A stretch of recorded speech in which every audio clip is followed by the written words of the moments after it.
কি হৈছিলে আজি 6 বছৰ ধৰি তেখেতৰ ডিমেনচিয়াত প্ৰব্লেমত ভুগি আছিলে। তথাপিতো সি উঠা বহাটো কৰি আছিলে।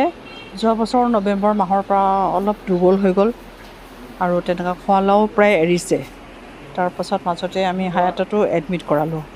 হায়াতত তাৰ পৰা ওলাই আহি মানে দিনে দিনে মানে তেখেত মানে দুৰ্বলেই হৈ গৈছে আৰু। তাৰপাছত আজি এমাহ ধৰি মানে খাবলৈও নিবিচাৰে। তথাপি আমি অলপ লিকুইড দি আছিলোঁ। তাৰপাছত মানে বেড চৰো হৈ গ'ল। আকৌ সেইটো ট্ৰিটমেণ্ট কৰিবলৈ আমি হায়াততো লৈ গ'লোঁ। মানে খুব বেয়াকৈ মানে কিবা হৈ গ'ল। তাৰপাছত সেইটো মানে ডক্তৰ কিবা আহি পেলাই নাৰ্ছিং আহি পেলাই ড্ৰেছিংটো কৰি আছিলে, কিন্তু তেখেত মানে ইমান দুৰ্বল হৈ গ'ল মানে খাবলৈ একেবাৰে নিবিচৰা হৈ গ'ল। যোৱাকালিৰ পৰা একদম সন্ধিয়াৰ পৰা মানে একেবাৰে দুৰ্বল হৈ গ'ল। তাৰপাছত আজি পুৱাইটো মানে একেবাৰে 7টা বজাৰ পৰা মানে তেখেতৰ উশাহটো একদম চুটি হ'বলৈ ধৰিলে।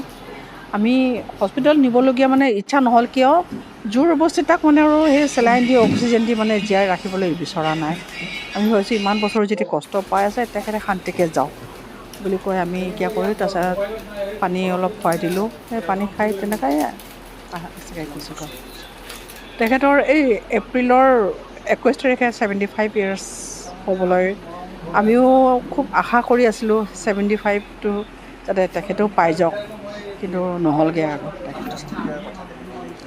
অন্ত্যেষ্টিক্ৰিয়া অহাকালি আমাৰ ইয়াতে চাৰ্চৰ কম্পাউণ্ডতে আমি কৰিম, কাৰণ আমাৰ ইয়াত ঠাইৰ অভাৱ অলপমান।